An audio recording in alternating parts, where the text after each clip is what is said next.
2020년 12월부터 2021년 1월에 걸쳐서 MBC 에브리원 채널을 통해 방영된 제발 그 남자 만나지 마요라는 드라마가 있었습니다.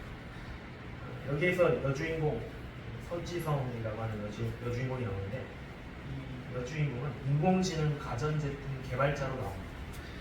여주인공은 자신이 만든 인공지능 냉장고의 이 성능을 테스트하면서 몇 가지 질문을 받는거든요. 나는 30대 여성이고 계속된 야근으로 역류성 식도염이 있어. 어제는 샌드위치로 끼니를 때웠어. 제대로 된 밥 먹어본 지 너무 오래됐다. 나 오늘 뭐 먹어야 돼? 그러자 AI 냉장고는 상쾌하게 청국장 어떠세요? 라고 질문을 건넵니다. 그리고 조리법도 소개합니다. 심지어 AI 냉장고는 사회생활에 필요한 정보들도 제공합니다. 예를 들자면 만나서는 안 될 남자, 또 사회생활을 잘하기 위해서 직장 상사들과의 자리에서 식사 메뉴는 무엇을 골라야 하는지, 이런 것들도 센스 있게 알려줍니다. 그런데 이 드라마에서는 갈등 상황이 펼쳐지는데요. 그것은 이 개발자가 입력하지 않은 데이터도 이 AI 냉장고가 알고 있다는 사실입니다. 여기에서 이 여주인공 서지성은 다정한 치과 의사와 결혼을 하기도 한 예비 신부로 나오는데요. 그녀가 개발 중인 인공지능 냉장고가 어느 날 화재 사고로 고장이 나는데, 그런데 늦은 밤 다시 냉장고가 작동을 하면서 전보다 더 많은 정보를 쏟아내기 시작합니다. 개발자를 비롯하여 누구도 입력한 적 없는 특정인의 동선이나 카드 사용 내역, 또 메신저 내용 등 그런 개인 정보들을 이렇게 해킹을 해서 이 기계가 알려주는 것이죠. 심지어 AI 냉장고는 주인공의 상사가 저지른 부당한 행위들도 알려주었고, 또 예비 남편의 사생활, 아주 은밀한 사생활도 알려주었습니다. 이 예비 신랑이 어떤 사람이었냐면 메신저를 통해서 자신의 친구들에게 이 예비 신부의 노출 사진을 공개하기도 했고, 또 욕설은 물론 얼굴 및 몸매 평가도 서슴지 않았습니다. 이 모든 사실들을 인공지능 냉장고가 이 주인공에게 알려준 것이죠. 이 드라마는 우리가 지향하고 있는, 인간들이 지향하고 있는 인공지능 사회의 이면에 대해서 화두를 던졌다고 평가를 받았습니다. 인공지능은 어느새 우리의 삶 속에 깊숙이 침투해 오고 있습니다. 실제 현실은 어떠합니까? 2016년 3월 세계는 인공지능 바둑 프로그램 알파고와 바둑 구단 이세돌의 대결을 지켜보았습니다. 컴퓨터의 빠른 업데이트를 통한 딥러닝에 의한 학습과 판단을 인간은 따라갈 수가 없었습니다. 사실 다양한 경우의 수를 가진 창의적 두뇌 스포츠라고 할 수 있는 이 바둑만큼은 인공지능이 범접하기 어려운 것으로 사람들이 그동안 인식되어 왔는데, 하지만 알파고는 첫 번째 경기에서부터 이세돌 구단을 제압했고 4번의 경기에서 단 한 번만 패했을 뿐입니다. 1년이 지나 2017년 5월에는 바둑 세계 최강인 중국의 커제 구단과의 경기에서도 3번을 치렀는데 기계가 3번을 모두 이겼습니다. 더 진화하고 발전한 것이죠. 여기서 우리가 잠시 인공지능의 등급을 한번 보도록 하겠습니다. 인공지능은 3가지 등급으로 구분됩니다.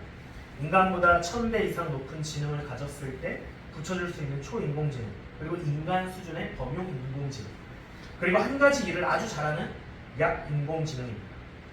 전 세계인들을 충격에 빠뜨렸던 이 알파고는 이 중에서 약인공지능에 속합니다. 아주 약한 단계라는 것이죠. 알파고가 이후에 어떻게 되었는지 기사들과 유튜브를 검색해보니 더욱 진화된 알파고 소식이 있었습니다.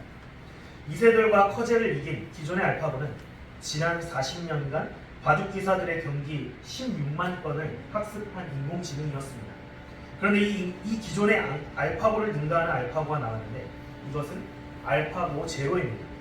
이 알파고 제로는 기존의 알파고와 대결을 했을 때 100점 100승, 모든 경기를 이겼습니다. 그렇다면 이렇게 똑똑한 알파고는 도대체 몇 년치, 기존의 알파고가 40년 동안에 16만 건의 경기를 입력했다고 했잖아요. 그렇다면 도대체 이 새로운 알파고 제로는 도대체 몇만 건을 입력한 것입니까? 그런데 놀랍게도 알파고 제로는 바둑의 기본 법칙만을 학습했다고 합니다. 기본 법칙만 입력한 후에 인공지능끼리 경기를 하게 해서 모의 실험과 시행착오를 통해 스스로 강화 학습한 딥러닝 인공지능입니다. 그래서 요즘 바둑을 배우는 아이들은 바둑학원 선생님이 아니라 아예 컴퓨터를 켜놓고 기계에게 배운다고 합니다. 아무리 과학기술이 발달해도 인간만의 영역이 있다는 확고한 신념은 이렇게 하나씩 깨지고 있는 것이죠. 일례로 2018년 2월에 있었던 평창 동계올림픽은 로봇 저널리즘의 관점에서도 아주 특별한 올림픽이었습니다. 평창 동계올림픽 주간 뉴스 통신사인 연합뉴스는 올림픽봇이라고 하는 이름으로 로봇 알고리즘을 이용한 올림픽 기사를 송출했습니다. 올림픽봇은 경기 종료 후 1, 2초 만에 기사를 전송하며 최초 보도를 독점했습니다. 기존의 기자들이 경기 결과가 어떻게 나올지 모르니까 이겼을 경우, 졌을 경우, 비겼을 경우 모든 기사를 다 써놓고 그 뒤에 결과에 따라서 이렇게 송출하지 않습니까? 근데 기계는 그런 게 필요 없다는 것이죠. 바로 경기가 끝나자마자 바로 송출이 가능한 시스템입니다. 올림픽봇은 국제올림픽위원회가 실시간으로 올리는 올림픽 데이터에서 팩트만 골라내어 기사의 오류를 차단하고 심지어 잘못되거나 어색한 표현을 수정하기까지 했습니다.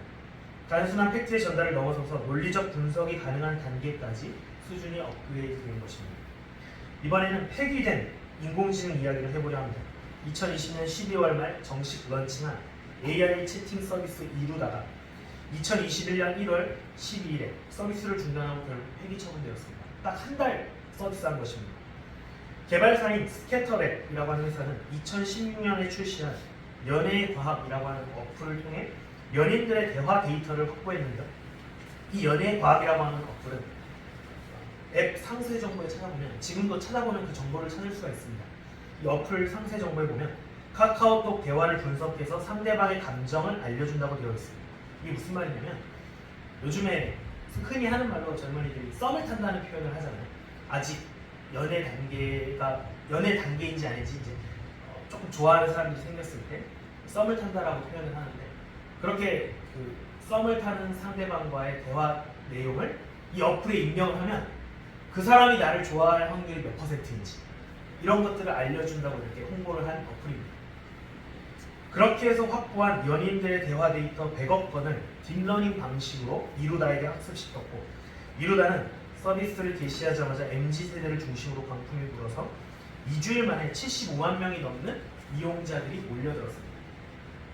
그러나 그러니까 이루다가 뭐냐면 학생들이 이렇게 젊은이들이 주로 사용을 했는데 채팅을 하는 거죠 서로. 기괴하고 하지만 그런 기분을 느낄 수 있게 하는 것입니다. 근데 이 이루다 서비스가 일부 사용자들의 성희롱에 시달리기 시작하고 또 소수자와 약자 및 인종 혐오 발언을 쏟아낸 데다가 이루다 개발의 바탕이 된 연예의 과학 어플 이용자들의 개인정보가 유출되는 일이 발생해서 곧 중단되고 말았습니다. 이런 불상사는 이미 마이크로소프트사가 2016년에 개발한 인공지능 챗봇 페이가 인종차별적 발언을 쏟아내어 출시된 지 16시간 만에 운영이 중단된 사태와 유사합니다. 성경은 하나님이 당신의 형상으로 인간을 창조하셨다고 말합니다. 그러나 진정 우리의 모습을 보면 자비롭고 정의로운 그분을 닮았는지 아니면 조금이라도 그분과 닮은 이를 만나보기는 했는지 생각이 들기도 합니다. 이기적인 유전자를 뽐내는 인간의 편견이 어마무시하게 담긴 그 빅데이터를 학습한 이 기계가 그렇게 그 기계가 인간의 그런 이기적이고 혐오적인 생각들을 다 학습한 이 기계와 대답을 했을 때 결국 처참한 결말을 보여주는 것은 당연한 결과이기도 합니다. 다음으로 알파고처럼 인간과 대결하는 인공지능 이야기입니다. 2021년 1월부터 2월까지 SBS 10년 특집으로 세기의 대결 AI 대 인간이라는 프로그램이 방영되었습니다. 그 가운데 1회차가 AI 가수와 실제 가수 옥주현의 대결이었는데요. AI에게 이 기계에게 옥주현의 기존 노래들을 다 학습을 시켰습니다. 옥주현의 발성이라든지 목소리 뭐 이런 거 기본이고 호흡 그리고 아주 미세한 습관들 있지 않습니까? 우리가 말할 때 약간씩 이렇게 설교할 때도 이렇게 습관들이 있지 않습니까? 이런 것들을 기계에게 다 학습을 시킨 것이죠. 그리고 나서 옥주현이 한 번도 부르지 않은 노래를 기계와 옥주현이 대결을 한 겁니다. 인공지능과 대결하기 전 이 가수의 모습은 아주 당당했습니다. 아무리 그래봤자 기계라는 것이죠. 그러나 만만치 않은 대결 구도를 당사자는 물론이거니와 시청자들도 모두 여실히 느꼈습니다. 세계의 대결 이 AI 대 인간이 방영되기 바로 한 달 전 엠넷에서는 AI 음악 프로젝트 다시 한번이라고 하는 것을 방영했습니다. 이 프로그램은 이미 고인이 된 가수들의 목소리를 재소환하는 것으로 화제가 되었습니다. 역시 비슷한 방법으로 대중들에게 추억을 자아내고 있는 이미 고인이 된 가수들의 목소리를 기계가 다 학습한 다음에 그 기계가 그 가수가 만일 지금 이 시대에 노래를 부른다면 어떻게 부를까? 라고 하는 것을 기계가 재현하는 것이죠. 완벽히 부르는 그런 모습은 시청자들에게 충격을 가져다 주었습니다. 결국 인공지능은 인간을 대체해버릴 듯합니다. 약인공지능인 알파고나 모창 AI도 만만치 않은데 미래에는 더 다양하고 더 유능한 인공지능들이 줄줄이 나타나서 인간 노동자가 필요 없는 세상을 만들지도 모릅니다. 영국 방송 BBC는 20년 안에 없어질 가능성이 큰 직업을 발표했는데 그 중에 주요 직업군을 보여드리면 다음과 같습니다. 텔레마케터, 컴퓨터 입력 요원, 법률 비서, 격리, 분류 업무, 검표원, 판매원, 회계관리사, 회계사, 보험사. 그런데 이 직종들을 보니까 두 가지의 특징이 보입니다. 하나는 단순 육체 노동 직종들이 있습니다. 그리고 또 하나는 아무나 할 수 없는 전문 직종들도 보입니다. 법률 비서나 회계관리사, 또 회계사 등은 그야말로 자격이 있어야 하는 것이지 않습니까? 반면에 예술 직종은 포함되어 있지 않습니다. 예술 직종은 아직까지는 위험하지 않은가 봅니다. 그런데 미술을 전공하는 대학생 운동원에게 제가 이 특강을 준비하면서 미리 물어봤습니다. 그랬더니 인공지능이 그린 그림으로 이미 전시회를 한 적도 있었다고 합니다. 그리고 지난 3월에 나온 기사였는데 네덜란드에 있는 어느 미술관에서 그림 공모전을 했습니다. 미술관에서 그림을 이렇게 전시하기 위해서 공모전을 했는데 총 3,482점의 그림이 이렇게 공모를 했는데 그 가운데 5개 작품을 뽑아서 전시를 했습니다. 그런데 그 5개 작품 중에 한 작품이 AI가 그린 이 그림입니다. 사람이 그린 그림들을 응가했다는 것이죠. 예술 직종도 나중에는 사라져 버릴지도 모릅니다. 미술뿐만 아니라 음악도 마찬가지겠죠.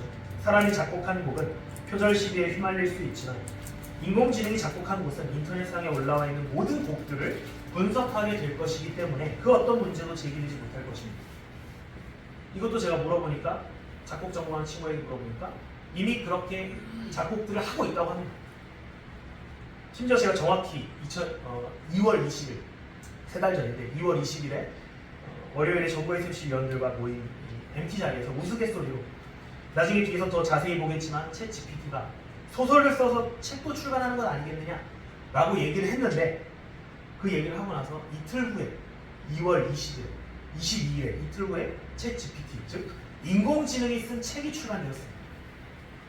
이것 말고도 인공지능이 쓴 책들이 쏟아지고 있습니다. 작가를 꿈꾸고 있는 친구들은 이제는 글을 쓰기 위해 상상력을 기르는 것보다는 아예 챗 GPT 활용법을 익히는 것이 더 좋을지도 모르겠습니다. 이처럼 인공지능의 발전은 우리의 삶을 위협할 것처럼 보입니다. 우리가 단순하게 생각만 해봐도 상상해봐도 자율주행차가 상용화되면 많은 운전기사들이 일자리를 잃을 것이고 아주 실력이 출중한 통번역기가 일상화된다면 통역사와 번역가는 물론이고 외국어 학원과 강사들도 설 자리를 잃을 것입니다.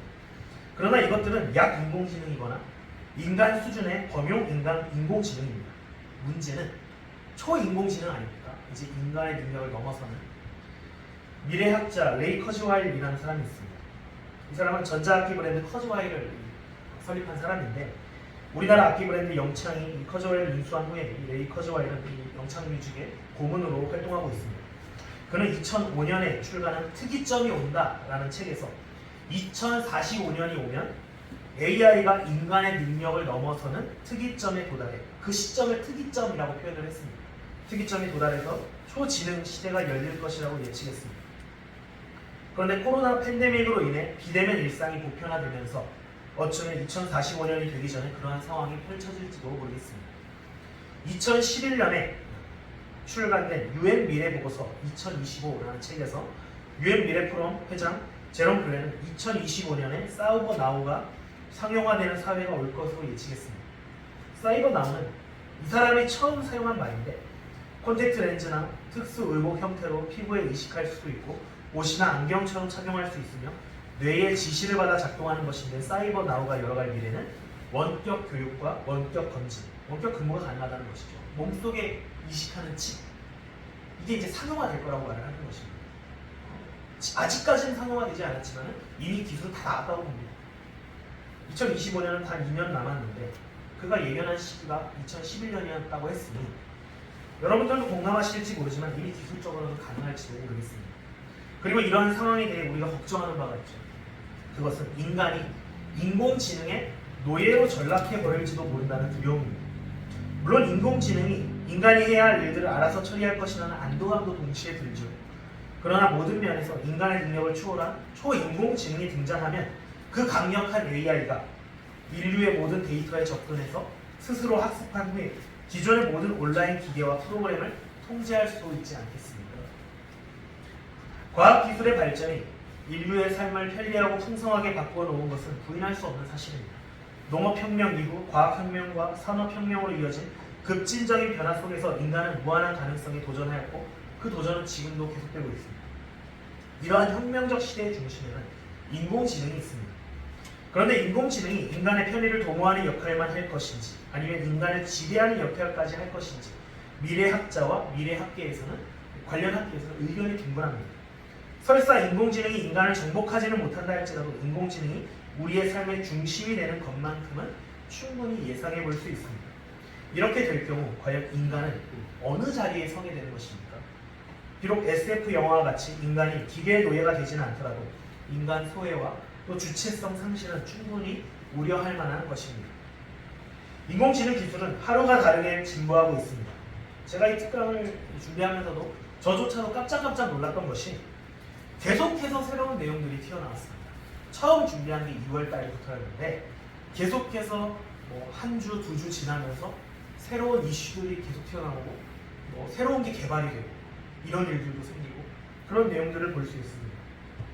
그처럼 이 빠른 세상 속에서 인공지능이 날로 발전해 가면서 지금까지 우리가 과학의 발전을 통해 누려왔던 것처럼 점점 더 기계가 인간의 노동력을 대체할 것이고 인간은 이전과 달리 늘어난 시간만큼 여가를 활용하며 스포츠와 게임을 즐기며 건강관리 및 수명 연장을 위해 즐겨 투자할 것입니다. 그런데 문제는 인공지능이 단순한 인간의 도우미 역할을 하는 약한 인공지능 수준에 머물러 있지 않을 것이라는 염려에 있습니다. 즉 인공지능이 독립적으로 작동하는 데가 오지는 않을까라는 염려입니다. 4차 산업혁명 기술이 약한 인공지능이 아닌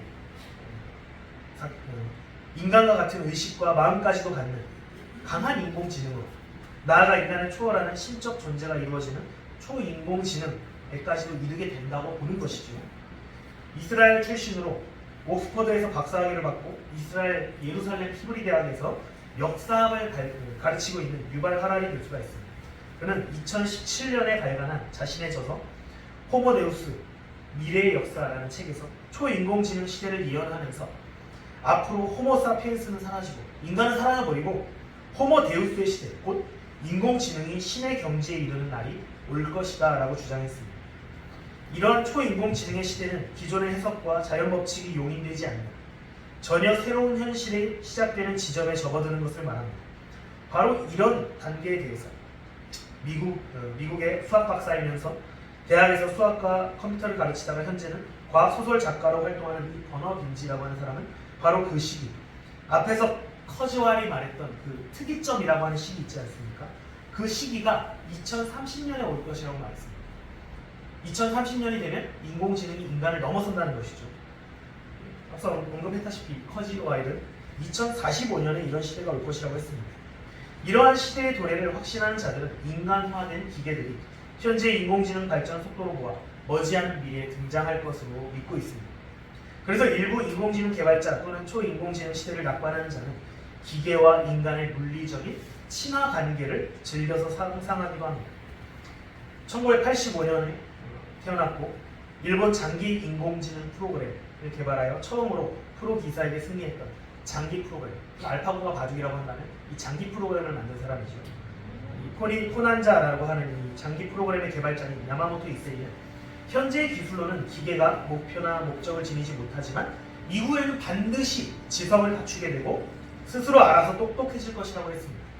심지어 이 사람은 기계가 우리 인간의 자식이 된다고까지 얘기했습니다. 그런데 문제는 인간이 기계를 자식으로 생각할 경우 기계와 인간의 차이는 무색해질 것이라는 것과 인간의 고유한 이성, 감정, 또 사고, 종교성 등은 심각한 도전을 받게 될 것이죠. 바로 그런 관점에서 서울대 종교문화연구소의 이창희 교수는 인공지능은 모든 인간의 두뇌의 집합체, 즉 전체 인간의 모든 데이터를 종합하여 산출되는 하나의 인간이자 모든 인간이 될 것을 의도한다. 이렇게 말했습니다. 그러나 이러한 인간화된 기계가 탄생한다든지 특이점이 현실화된다면 인류에게는 재앙이 되지 않겠습니까? 인간을 위해 만든 인공지능이 자신의 창조주, 인공지능 입장에서는 창조주가 누구입니까? 인간 아닙니까? 자신의 창조주, 즉 그 기계를 만든 인간보다 능력에 있어서 탁월해지면 이제 인공지능은 인간을 지배하게 될 것이기 때문입니다. 이미 오래전에 인공지능이 인간의 능력을 초월할 것임을 말한 이가 있습니다. 바로 컴퓨터를 최초로 만든 앨런 튜링입니다. 그는 이른바 생각하는 기계가 미래에 등장할 것이다 라고 예언했습니다. 그러면서 그런 기계는 궁극적으로 인류에게 위험하며 분명히 인간을 불안하게 할 것이라고 했습니다. 이런 생각하는 인공지능은 인간의 통제를 벗어날 가능성이 있기에 인간을 공격하는 일도 발생할 수 있을 것입니다. 인공지능이 인간을 죽이는 날이라고 하는 책이 있습니다. 이 책의 저자인 고바야시 마사카즈라고 하는 사람은 인공지능이 인간을 죽이는 날이 이미 오기 시작했다라고 말하면서 자율주행 자동차를 예로 들고 있습니다. 2019년 12월에 LA 인근에서 충돌 사고가 일어났는데 테슬라의 자율주행 시스템 오토파일럿은 마주오는 차량과의 사고를 막을 수가 없었습니다. 기계도 막을 수 없는 사고가 있다는 것이죠. 그런데 그 사고로 2명이 숨졌는데 흥미로운 점은 당시 자율주행 자동차에 앉아있던 운전자는 살았습니다. 마주오는 사람만 죽었습니다. 그렇다고 본다면 어떤 의미에서는 이 자율주행 시스템이 성공한 것입니까? 운전자를 살린 것이니 성공한 건 아닙니까? 여러분은 운전자를 살리는 자율주행 자동차를 타시겠습니까? 아니면 운전자를 희생해서라도 많은 이의 죽음을 막는 자율주행 자동차를 타시겠습니까? 이렇게 되면 당연히 소비자 입장에서는 다른 사람이 죽더라도 운전자를 살리는 이 자율주행 자동차를 선택해야 하지 않겠습니까? 이렇게 되면 벌써 도덕성의 결여가 예상되지 않습니다. 인공지능이 사람을 죽이기 시작한다는 것이죠. 우리가 잘 아는 스티븐 호킹은 인공지능의 급격한 발전과 관련하여 인공지능이 미래에 인간의 의지와 충돌할 수 있는 독자적인 의지를 갖게 될 수 있다라고 경고하면서 인공지능 무기 개발 경쟁은 아예 시작도 하지 말아야 한다고 강조했습니다. 우리가 모르지만 어쩌면 시진핑이나 푸틴 같은 사람은 인공지능으로 전쟁을 준비하고 있을지도 모릅니다. 기계를 통해서 우리가 생각하는 것 상상 이상의 기계가 아예 전투에 투입되는 그런 것들을 준비하고 있을지도 모릅니다. 그런데 반대로 인공지능 학계에서 말하는 이런 특이점, 기계가 인간을 넘어서는 특이점이 당도한다든지 강한 인공지능 또는 초인공지능이 등장할 것이라는 예상은 염려에 불가하다라고 하는 사람들도 있습니다. 인공지능에 관한 저명한 논문지인 JAIR 이 책의 편집자인 토비 월시는 2016년 인공지능 관련 어느 국제회의에서 인간이 기계에게 정복되는 특이점은 결코 오지 않는다 라고 이런 제목으로 아예 강연을 하면서 인공지능 위협론에 대한 불쾌감을 드러냈습니다. 딥러닝 연구를 선도하는 뉴욕 대학의 얀 르쿤 교수 역시 인공지능 위협론에 대한 논의에 질려있다고 했고 몬트리올 대학의 요슈아 벤지오 교수 역시 어느 인공지능 관련 워크숍에서 기계는 그런 사람의 성질을 품지 않는다는 취지로 말했습니다. 한마디로 말해서 인간이 기계에 의해 지배당하는 세상은 오지 않을 것이라는 말입니다. 기계는 어디까지 기계라고 말하는 것이죠. 다시 말해 생각하는 기계는 존재할 수 없다는 것입니다. 생각한다는 것은 지능과 합리성, 추리 능력 등을 갖춰야 하는데 실제로 수많은 돌발 변수들이 즐비한 이 세상의 삶에서 아무리 연산 기능이 뛰어난 기계라고 해도 인간처럼 창의적이고 즉각적이며 합리적인 소통이 가능한 존재가 된다는 것은 불가능하다는 것입니다. 그 이유는 인공지능의 활성화를 가능하게 하는 기계학습에 있습니다. 인공지능 기계는 기계학습을 통해 인간의 원하는 결과를 도출해내기 위해 알고리즘이나 프로그램을 스스로 만들어냅니다. 그런데 바로 이러한 기계학습을 할 때 기계는 언제나 인간이 만들어 놓은 기준으로 되돌아옵니다. 다시 말해서 인간의 지도학습 하에 있다는 것이죠. 그런 의미에서 기계는 언제나 영원히 인간에게만 의존해야 한다는 것입니다. 이런 의미에서 보면 인공지능은 독립적으로 존재하거나 사건에 대해 창의적으로 판단을 내릴 수 없다는 것입니다. 인공지능의 능력이 제한적이라는 것이죠. 또 여전히 기계는 기계이기 때문에 생각을 할 수가 없습니다. 그래서 인공지능 의료 시스템도 병 진단을 하고 처방은 내리지만 왜 환자가 병에 걸렸는지, 약 처방과 수술 결정은 무엇 때문에 이루어졌는지, 그래서 그 환자가 어떤 마음을 가지고 있는지, 그래서 어떤 것이 정말로 필요한지, 그것에 대해서는 구체적으로는 말할 수 없는 것이죠. 그냥 기계적인 처방만 할 뿐입니다. 아울러 기계는 인간과 달리 자의식이나 감정이 없습니다. 그런데 과연 인간과 인공지능 로봇 간의 일종의 인격적 관계 또는 정서적 교감이 이루어질 수 있다고 말할 수 있겠습니까? 일본에서 케어 로봇 형태로 만들어진 로봇 페퍼가 있습니다. 그런데 이 페퍼도 감정 인식을 흉내만 낼 뿐 실제로 희로애락을 인간만큼 진정성 있게 표현해낼 수는 없습니다.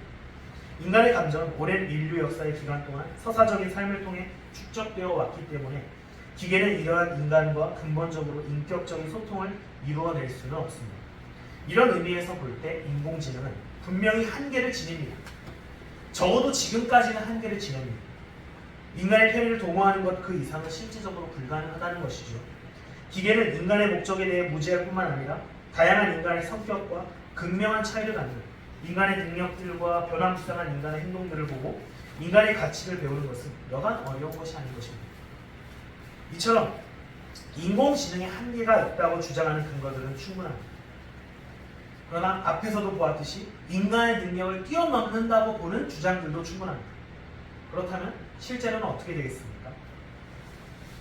이렇게 팽팽히 맞서지만 그럼에도 불구하고 우리는 인공지능의 발전과 그 능력을 결코 과소평가할 수는 없습니다. 왜냐하면 강한 인공지능이나 초인공지능의 시대가 만약 오지 않는다 하더라도 인간의 능력을 뛰어넘는 복잡한 문제를 해결할 약한 인공지능은 계속해서 개발되지 않겠습니까?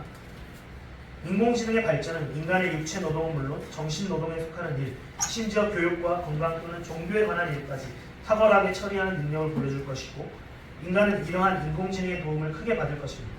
이로 인해 인간의 편의가 극대화될 것은 눈에 불을 보듯 뻔한 일입니다.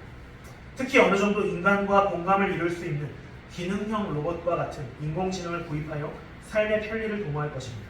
예를 들면 개인 비서 로봇, 간병인 로봇, 애완견 로봇과 같은 휴머노이드 로봇이 그것입니다. 이러한 인간의 친화적 기계들은 재료공학과 센서 기술의 발전에 힘입어서 인공지능이 결국에 만들어내겠죠. 인간의 편의를 혁신적으로 극대화시킬 모든 기기의 중심에는 인공지능이 있습니다. 인류는 그야말로 인공지능 지배 시대에 사는 것입니다. 그런데 세계경제포럼 회장인 클라우스 슈밥은 자신의 저서 클라우스 슈밥의 4차 산업혁명이라는 책에서 인공지능으로 압축되는 제4차 산업혁명의 어두운 면도 경고하고 있습니다. 그는 기능형 로봇의 출현, 유전공학과 생명과학 그리고 재료과학 등의 도움으로 삶의 질을 현저하게 향상시켜줄 이 4차 산업혁명 시대에 인공지능 시대의 수혜자와 소외자가 발생할 것이고 혜택을 입는 사람과 혜택을 입지 않는 사람이 점점 빈부격차가 커지겠죠. 그러면서 이것은 곧 불평등을 낳고 승자와 패자로 갈라놓게 되어 궁극적으로 계층 간 갈등과 충돌을 야기할 위험이 있다는 것입니다. 이런 관점에서 백종현 서울대 철학과 교수는 인공지능의 발전은 인간도 하나의 지능 기계로 간주되는 듯 인간 존엄성의 근간을 훼손할 우려가 있다고 했습니다. 만약에 비이성적인 자, 사이코패스 또는 히틀러와 같은 독재자, 이데올로기적 성격의 인간 등이 고도로 발전된 인공지능을 사용할 수 있거나 특히 그런 기계를 독점하게 된다면 인류에게는 큰 재앙이 오지 않겠습니까? 모르긴 몰라도 아까 앞서 말씀드렸다시피 지구촌 어느 곳에서는 그런 일들을 이미 준비하고 있을지도 모릅니다.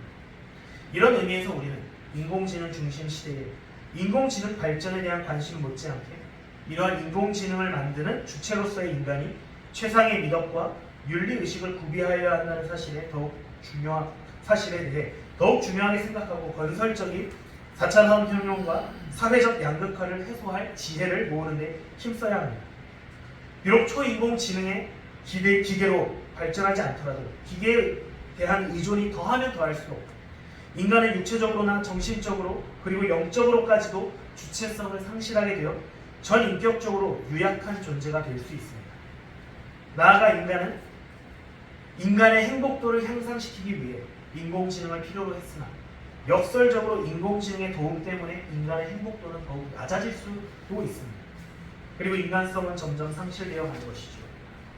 인공지능은 점점 인간처럼 되어가고 오히려 인간은 점점 기계처럼 되어가요. 그런 무서운 상황이 초래될 수 있습니다.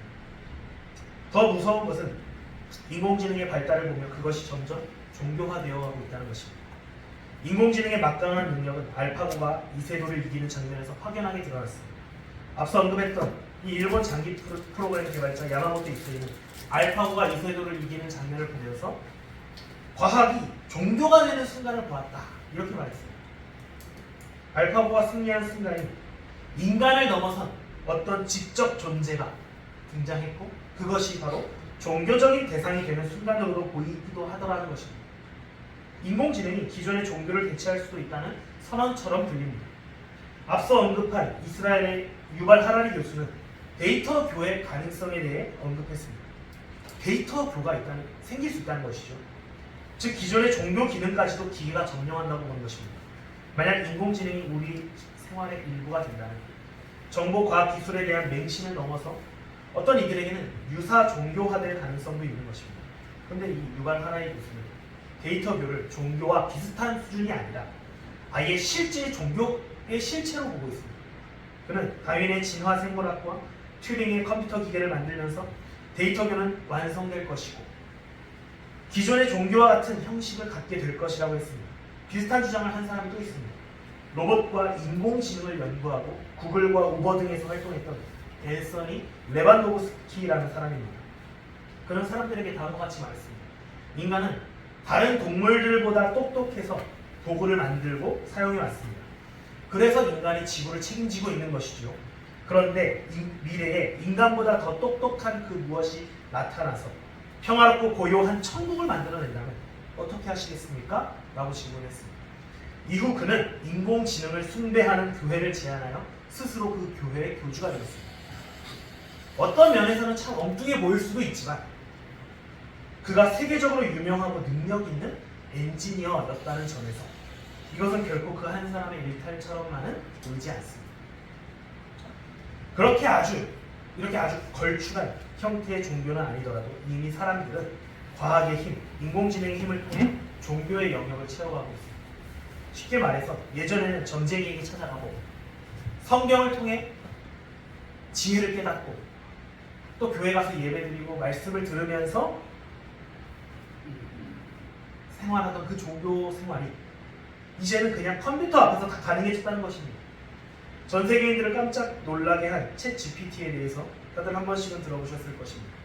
챗 GPT는 사칙 연산은 물론이고 아주 복잡하고 어려운 계산도 척척 수행할 수 있습니다. 심지어 인간처럼 시도 쓰고 질문에 답도 하고 인간의 지성이 언어를 통해 할 수 있는 거의 모든 일을 할 수 있는 것처럼 보입니다. 아까 말씀드렸다시피 책도 쓰지 않았습니까? 어떤 부분에서는 평균적인 인간보다 훨씬 더 뛰어납니다. 챗 GPT에게 IQ 검사를 했더니 147이라는 숫자가 나옵니다. 심지어 미국 의사 면허 시험과 로스쿨 시험까지 통과했습니다. 그런 상황에서 제가 챗 GPT에게 몇 가지를 물어보았습니다. 제가 주일학교를 주제로 시를 써보라고 했습니다. 그랬더니 일단 주일학교에 대해서 설명을 합니다. 주일학교는 예수님의 가르침과 사랑을 배우는 곳입니다. 이곳에서 어린이들은 예수님의 사랑을 받으며 성경의 이야기를 들으며 자라나게 됩니다. 이를 바탕으로 주일학교를 주제로 시를 써보겠습니다. 그렇게 대답하더니 정말 멋진 시를 썼습니다. 주일학교에서의 아침, 새벽이 쏟아지는 창밖에 어린아이들의 발소리가 울려 퍼집니다. 앞으로 나아가기 위한 작은 발걸음, 하나님의 가르침과 함께하는 아침입니다. 성경 속의 이야기와 노래를 들으며 어린 마음이 예수님의 사랑을 배웁니다.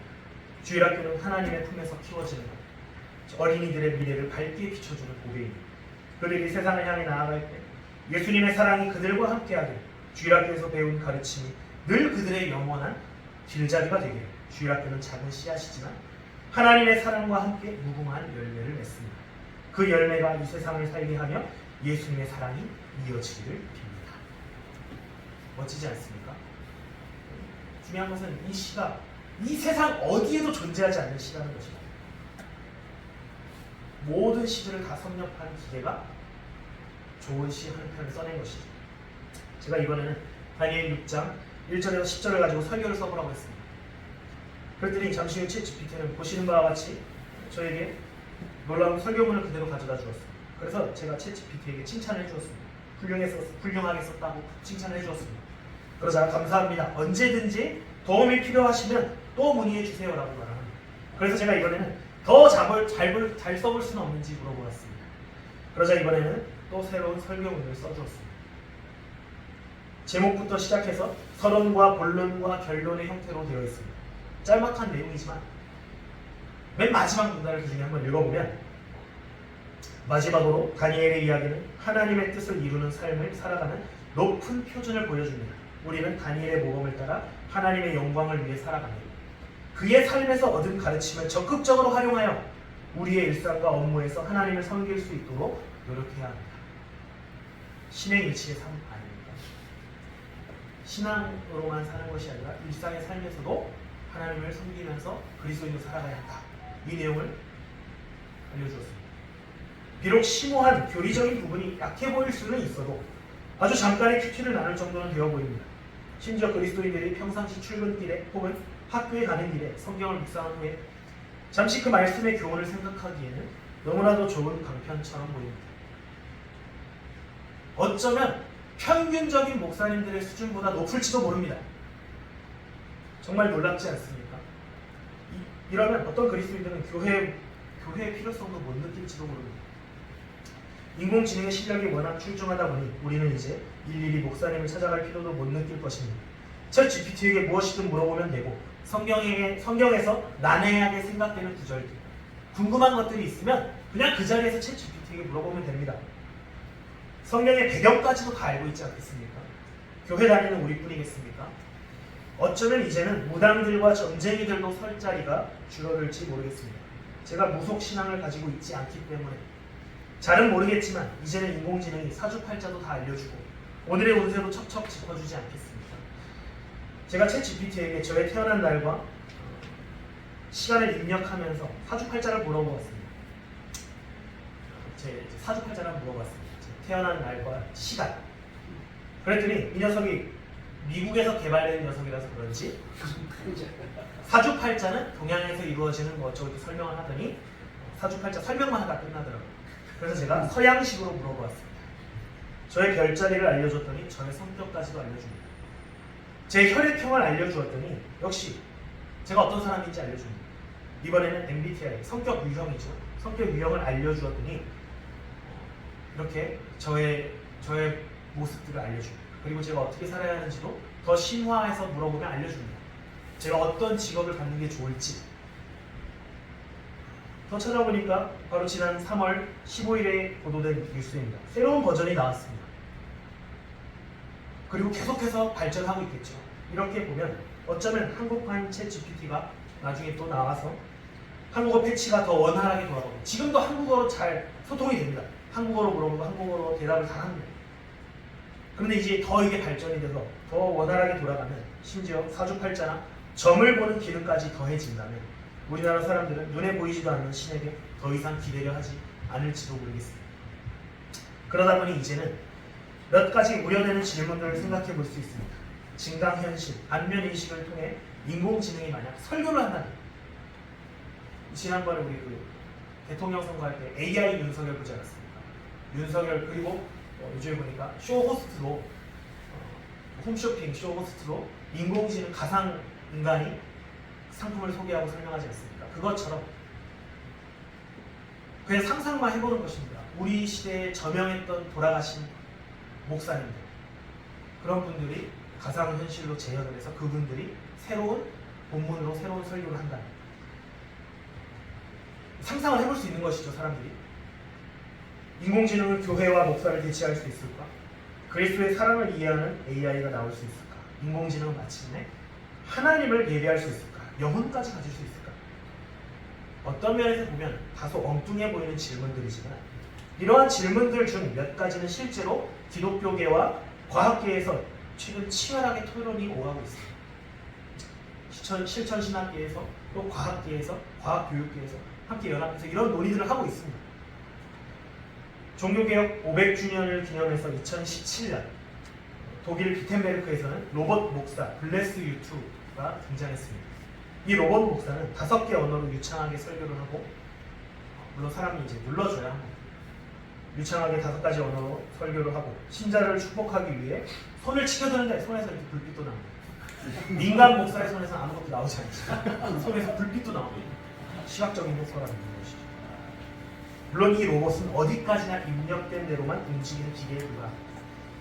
이런 인간의 이러한 상상력과 아까 말씀드렸던 과학 기술이 접목되어서 정말로 가상현실에 자신이 은혜 받았던 목사님, 근데 그 목사님이 지금 돌아가시는데 그 목사님이 환생한 것처럼 등장해서 설교를 한다면 어떨까? 이런 상상이 이루어질 수 있다는 것이죠. 이렇게 말을 하고 있으면서도 목사님들께서도 똑같이 느끼셨겠지만 정말 그런 일들이 그 어떠한 윤리적인 여과도 없이 벌어질까봐 정말 두렵습니다. 우리가 과학의 기술을 이런 발전을 위험하게 바라보는 이유 중에 하나는 인간 중심의 기술 발전이기 때문이지 않습니까? 과학의 발전은 합리주의와 인본주의를 강화시킵니다. 문제는 인간을 초월하는 신의 영역에 점점 다가가기 위한 노력이 과학을 통해서 지속적으로 이루어진다는 것입니다. 최근 새롭게 생겨난 트랜스 휴머니즘이라는 단어가 있습니다. 이 단어는 초월한다는 뜻을 가진 접두사 트랜스와 인본주의를 뜻하는 휴머니즘이 합쳐진 신조어입니다. 인본주의는 인간이 모든 것의 중심이 된다는 세상입니다. 신본주의 세계관에 반대하면서 인간을 세상의 어떤 것보다도 위에 두는 움직임이 바로 인본주의 아닙니까? 그런데 트랜스 휴머니즘은 인본주의에서 아예 한 걸 더 나아가서 인간이 결국 신의 자리에 오를 수 있다는 헛된 믿음을 심어주고 있습니다. 결국 인공지능의 발달은 신을 밀어내고 신의 자리에 인간이 자리하겠다는 생각에서 비롯된 것입니다. 바로 그런 의미에서 2018년 서울대 과학교육과 박사과정 중에 있었던 이경건 학우는 지금은 이제 박사님이 되었겠죠. 이분은 하나님의 형상의 형상으로서의 인공지능 이해라고 하는 기가 막힌 제목의 논문을 썼습니다. 하나님의 형상으로 인간이 태어났는데 그 인간이 또 자기의 형상을 만들고 있다는 것이죠. 하나님께서 행하신 창조 사역을 인간이 똑같이 하고 있다는 것입니다. 바로 그렇기 때문에 우리는 바벨탑의 교훈을 잘 기억해야 합니다. 바벨탑을 쌓은 목적은 저 하늘 높이 쌓아서 하나님보다 높아지려는 욕망이었습니다. 벽돌을 붓고 그 벽돌을 쌓아서 건물을 지을 수 있는 기술이 생겼습니다. 인간은 하나님보다 높아지려고 쌓고 또 쌓았습니다. 바로 그런 의미에서 연세대 연합신학대학원의 박욱주 교수는 인공지능 개발의 동기는 하나님처럼 지배하고픈 욕망이라고 했습니다. 세상의 기술은 계속해서 발전하고 또 발전하겠죠. 우리의 눈과 귀가 다 쫓아가기가 힘들 정도로 발전할 것입니다. 그러나 그때마다 우리는 바벨탑의 교훈을 기억해야 합니다. 그런데 하나님을 올바르게 믿는 그리스도인들이 반드시 감당해야 할 것이 있습니다. 그것은 인간이 건축술을 개발했을 때 벽돌을 굽는 기술, 그것을 쌓아 올려서 건물을 짓는 기술을 인간이 개발했을 때 어떤 이들은 하나님보다 높아지려고 바벨탑을 쌓았지만 또 누군가들은 하나님께 예배하는 예배당을 짓기도 했다는 것입니다. 그것처럼 우리는 다양한 과학의 기술을 어떻게 하나님을 예배하는 데 사용할 수 있을지 끊임없이 고민해야 합니다. 그래서 그리스도인들 가운데서 좋은 과학자가 나오고 좋은 개발자가 나와야 합니다. 세상은 계속해서 하나님 무서운 줄 모르고 발전해 가겠죠. 그러나 그리스도인들은 우리에게 주어진 기술과 지혜를 가지고 그것을 어떻게 선용할 수 있을지도 고민해야 하는 것입니다. 이렇게 과학기술을 신봉하기까지 하는 이 시대 속에서도 우리의 섬기는 교회에서 청년들과 SFC 운동원들 또 주일학교 친구들을 말씀으로 잘 양육하여서 그들이 세상의 문명에 지배되지 않고 오히려 하나님을 더 잘 섬기는 미래의 세대들로 성장하는 그런 은혜가 교회에 넘치시기를 간절히 바라겠습니다.